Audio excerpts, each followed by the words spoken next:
It's Jazz on FM 88.5 KSBR. Esmeralda Olamendi here with Grammy-winning songwriter, guitarist, vocalist, and rock legend Jim Peterick. How are you today, Jim? Hi, Esmeralda. It's a great day in Chicago. It's beautifully sunny, kind of cool. We just did a wonderful rehearsal with Lifeforce, and confidence is high. We're feeling really good. Wonderful. This Wednesday, September 14th, you'll be performing at Spagatini's in Seal Beach. Well, he is celebrating the release of his new album, Lifeforce, Forces at Play. And we are looking forward to that show. Well, we are too, to say the least. You know, I've been wanting to do Spagatini's ever since I met Vienna on the jazz cruise about 3 years ago, and she said, "You've got to come out and play Spagatini's." And finally we're doing it. And it's a perfect occasion because, like you said, the Jim Peterick's Lifeforce, Forces at Play, just came out on September 6th. The single's been out for about 3 weeks, which is called All Good, which is a song that Mindy Abair and I wrote, and she plays sax and sings the lead vocal. And we wrote it together. And so it's great timing. And we're calling it a CD release party at Spags, but of course it's open to the public. It's going to be a great night, and everybody that comes will receive a Lifeforce sampler, which will include minute and a half versions of all the songs, and you can kind of pick your favorites and go from there. So it's going to be a big night. Right. So what excited you most about your transition into contemporary jazz? Did you already have an idea of the artists you wanted to work with? Well, yeah. I mean, it's really a luxury to be on these events like the KSBR Birthday Bash because you get to meet everybody. And I was in rock for a long time, and I have so many friends in rock. Everybody from 38 Special to Aerosmith. But these cruises and the KSBR Bash, opened me up to so many great players, and a lot of these players are on my record. Kelly Minucci and of course Blake Aaron, your own Blake Aaron, and Steve Cole, and of course Nick Coleone, Mindy Abair. I met all these people in relation to the Bash or the Smooth Jazz cruises and shows. So gradually, I'm getting to know everybody. It's a small world. The contemporary jazz world is very kind of insular and cozy because everybody knows everybody, and everybody helps everybody. It's not one of these backbiting kind of competitive things. Everybody seems to think what's good for them is good for me and vice versa, and it's a great spirit. And that was so nice about seeing you as well as Lisa Mclowery on the KSBR Birthday Bash stage, is all these artists coming together. And well, did you always have an interest in music as a career? Oh, yeah. That was the only choice I had. That was all of the above. I couldn't do anything else. I was only good at one thing, and that was music. Or at least I didn't care about anything else except music.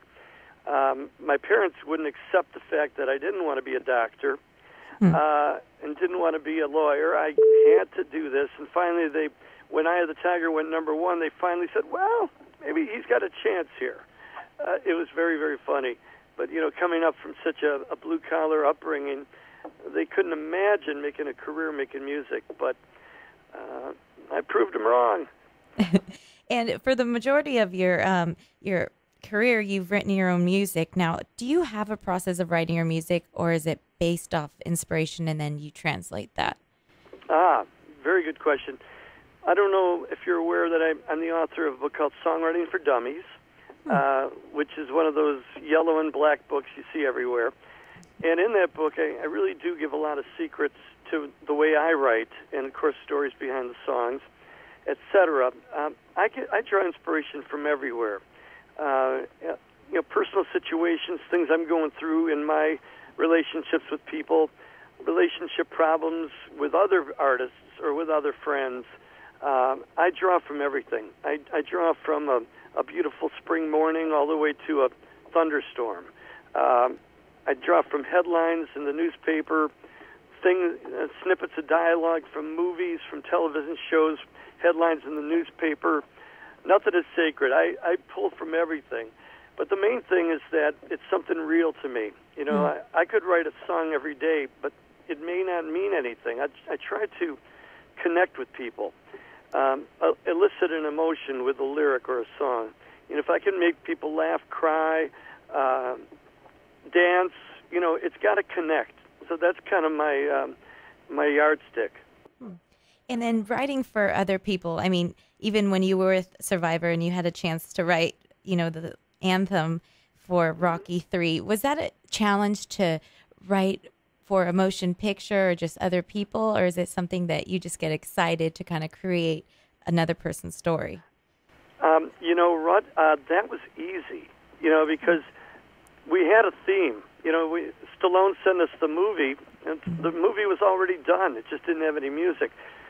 So usually, you know, I have to create a scenario. There was your story right in front of us, you know, and the underdog rising up, and, you know, it spoke to us. You know, I was writing it with Frankie in the kitchen in my house, and, you know, I had my guitar around my neck, and all of a sudden I just started going digga, digga, digga, digga, digga, you know, and no one, at the time, we wouldn't know that it would become like the iconic riff of all time. But, you know, the punches are being thrown, and I go, boom, boom, boom, boom. It just seemed so natural at the time. And so it was quite easy, really, to write that song. The same thing with Lisa Mclowery, you know, of course, is going to be featured at Spaghettini's as a part of Lifeforce. She's been a real inspiration to me. As a songwriter, I always wrote for specific singers. I was blessed in Survivor to have two great singers. First, Dave Bickler, who was the singer that sang Eye of the Tiger and many of the earliest hits. And then Jimmy Jamison took over and sang a lot of the more pop-oriented songs like The Search Is Over, High on You, I Can't Hold Back, Burning Heart from Rocky IV. And then along comes Lisa and became the female side of, you know, my writing. And I got to express myself in so many different ways. And the girl has like a 4-octave range. So I can write a melody like crazy, and I know that she can handle it. So she brought out so many emotions in me and so many feelings that it's just been a great, great relationship. And I was watching that video of the recording session with you and her, and when you started playing your hit from your prior band, Vehicle. And originally that song was such a deep sound and your soulful lyrics and vocals. Now, is that a reason why you brought it back to add that touch of female vocals? Well, you know, I always like to try to put a different spin on things so people can discover it again. You know, I love the original version of Vehicle. And, you know, my band, the Ides of March, we're still together playing shows. But in the Lifeforce, you know, what you'll hear at Spaghettini's is a very different version of Vehicle, more like what you saw on the YouTube or wherever, where Lisa and I split up the vocals. But here's a little secret about, I don't know if I should give it, I'm not going to give away the secret of this special performance we're doing on Vehicle. I'm going to let you experience it. Otherwise, it won't be a surprise.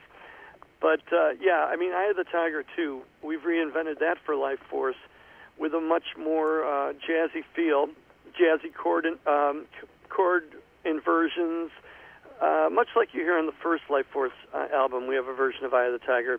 Kind of takes off from that. Okay. And you're even inviting one of your family members on stage with you as well.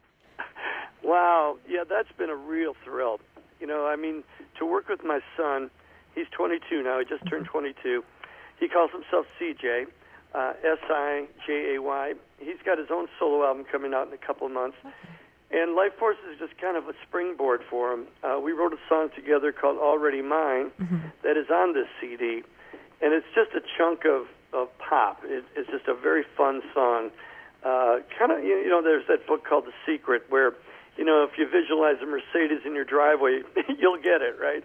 And you can either believe it or not, but in this song, a guy notices a girl that passes him by like every day for 2 weeks, and he looks at her and goes, you know, girl, you don't know it yet, but you're already mine. And that's the theme of the song, and Colin just delivers it, you know, in such a youthful way. I tried singing it originally, and it was okay. I said, Colin, why don't you have a go with this? And it's just magic. So I'm really proud of him. He'll be there at Spaghettini's, and he's doubling on background vocals, which is something new for him. So it's going to be a lot of fun. Okay, one song that I really did enjoy on the Forces at Play was the self-titled track. And in the middle, unexpectedly, it breaks down into a funky section, which features Kaylee Miniucci on the guitar and the wonderful Steve Cole. How did that song come about? Wow, that's great. That middle section, I call it the boogie section, because all of a sudden it goes from smooth jazz to southern rock, or whatever you want to call it. But actually, I wanted a title song, and sometimes I focus on what I want. And I love the title Forces at Play. And I got a little trick. I'll let you in. I never told anybody this. Is that even when I write an instrumental, I have a lyric that comes first. And that's the way I write. Then I strip away the lyric, and there stands the melody. It's the only way I can really write a great instrumental is by writing the words also. So, Forces at Play. I wrote a whole lyric. Da-da, da-da, da-da, da-da, forces at play. I don't remember the exact lyric, but then I stripped away the lyrics, and there's the song. In that middle section, I always imagined myself on stage performing something. I said, how can I really raise the bar in that middle and make people sit up and wake up and take notice? And I remember the Allman Brothers. We used to tour with the Allmans back in the Ides of March. And they would always have that boogie feel in the middle, and the twin leads and the whole bit. And, of course, Kelly Miniucci, he's just a wonderful player, as is Steve Cole, a great sax player. And that's where that song really takes shape. And, of course, live we expand on that boogie section. And it's a fun track. And you do have quite a bit of friends that are stopping by this one day's performance. You have David Pack Right. and Blake Aaron. That's great. And how did you meet them all together before? Did you know Blake? Blake I met at KSBR. Lisa and I were guests on his show, and we really clicked. I couldn't believe his grasp of the guitar. I mean, he knew all the songs already, which was crazy. I said, well, do you know, we're live on the air, and I said, do you know Roses for No Reason? He said, oh, yeah. And... there he's playing Roses, he's playing Waiting for You. He knew all these songs. He was, like, unbelievably prepared. So we just really clicked. And then he came to Chicago maybe 2 months ago, and we wrote 3 songs for his upcoming record. I don't know when that's coming out soon, though. 2 instrumentals and 1 lyrical song called Miracle of Love, which I believe CJ is going to be singing on the record. So Blake is a soul brother for sure. Just a super talent. And did you mention another name too? Yes, David Pack. Oh, well, David and I, of course, go much further back. In the Scufflin days, Survivor was my band, and Ambrosia was his band. And, fighting our way up the charts, but also doing, shows together, Twin Bills. And they were always one of my favorite bands. And David Pack's a genius. Unbelievable vocalist. Unbelievable songwriter, great guitarist too. So, we've been getting together lately and writing songs.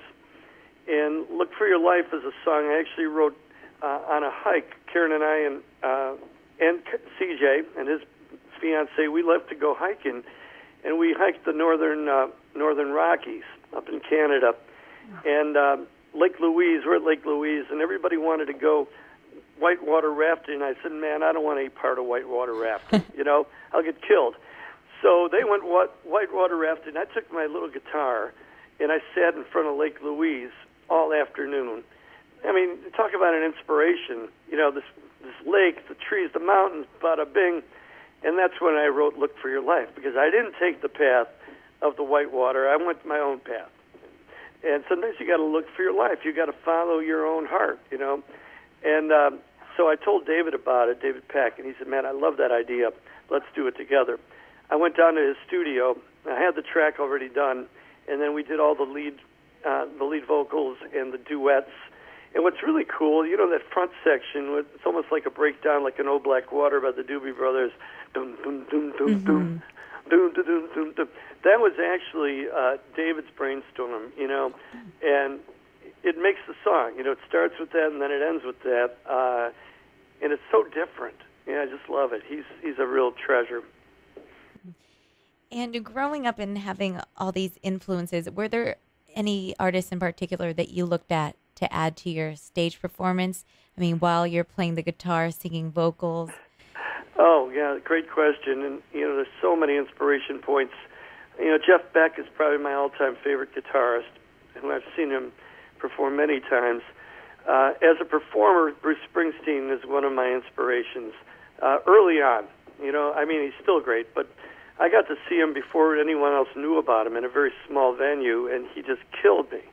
And from that point on, I was a better performer. You know, Bob Seger was like that.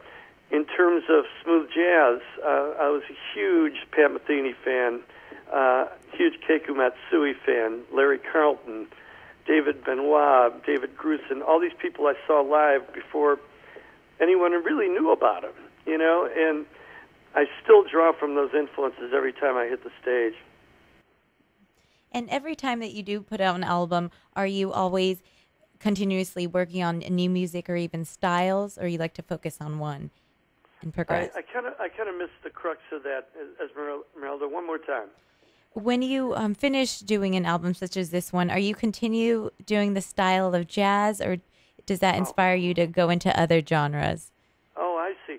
Well, I have different, you know, little rivulets of all my directions, and I never put a damper on it or say, okay, today I'm going to write smooth jazz, tomorrow I'm going to do rock and roll or R&B. It's always where the muse takes you, you know, and I file them away accordingly. You know, I'm writing some songs for my European group called Pride of Lions, which, you know, pardon the cliche, we're big in Europe and Japan. Features a singer named Toby Hitchcock, who's a younger buck who's quite incredible, and he and I do, you know, we co-sing songs very much in the Survivor mold. So if I have an idea that tends that way, I'll save that for Pride of Lions. You know, if it's a smooth jazz song, I'll save that for Lifeforce. If it's rock and roll, I'll save it for the Ides of March. So there's all these different categories, and I don't dictate what I'm going to write on a particular day. Wow. Then I must ask, what keeps you going on this everyday grind of music? What inspires you creatively? Well, if it was a grind, I probably wouldn't be doing it. But I enjoy it. I think what it is maybe a little bit of that feeling that you want to spread your message. And for me, the message really is love of life. It's life force. I want the audience to leave a concert or after they play my album or CD to say, wow, I feel good. You know, maybe I love life a little more, maybe I love myself a little more, but I have very positive music, and I kind of feel it's my mission to spread that feeling. I've got a new song that I'm working with Lisa. Lisa's next album is going to be called Lisa Mclowery Sings Acoustic Alchemy. And because of my close relationship with Acoustic Alchemy, they've allowed me to take some of their finest instrumentals and put lyrics to them. And Lisa Mclowery is going to sing a whole album of their songs with my melodies and lyrics. And one of the songs is originally it was called Wish You Were Near from their art record, and now it's called Gotta Share This Feeling.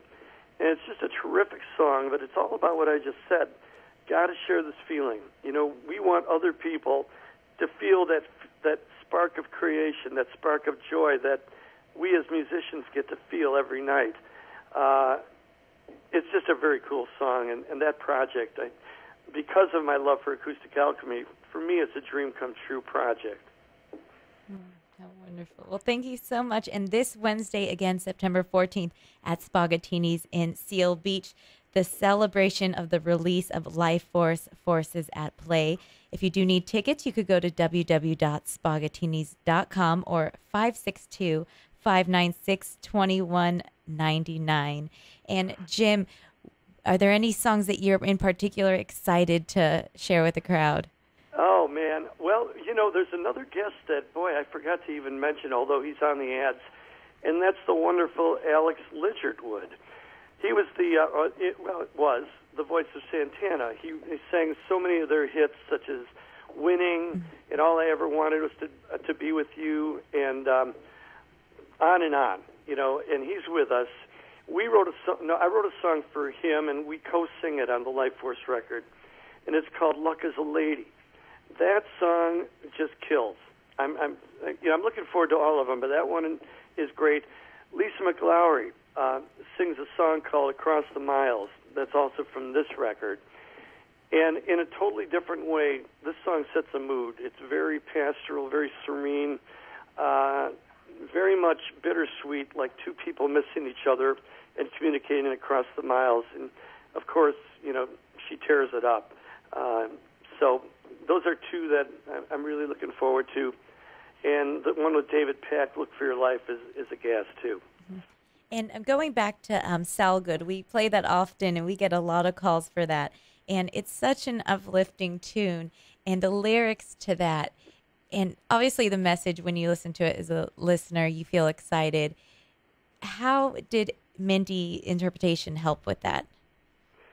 Well, we wrote it together. It's hard to, separate the threads of a fabric once they're woven. And co-writing is such a interactive thing.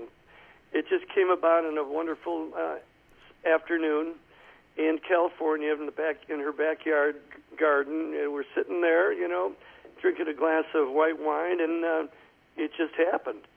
So it's very much her vibe. Most of the lyrics, a lot of the lyrics are hers, and a lot of the music is mine, and it just, the title was mine. I had this, concept of going, everybody says it's all good, let's write a song, but it came across, and I'm glad it's getting some good phones, because there it is.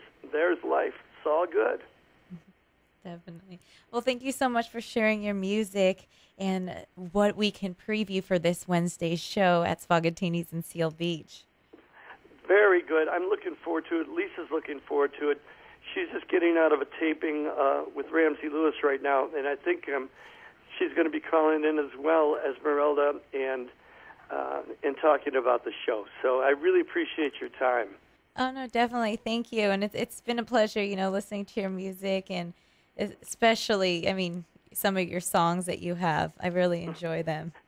Well, I hope to see you. I know I'll see you, and I hope to see everybody from KSBR and at that show. It's going to be a gas. Yeah, great. Thank you. Well, I hope you enjoy the rest of your busy day. Okay. Thanks, Esmeralda. Take care. Take care. Bye-bye.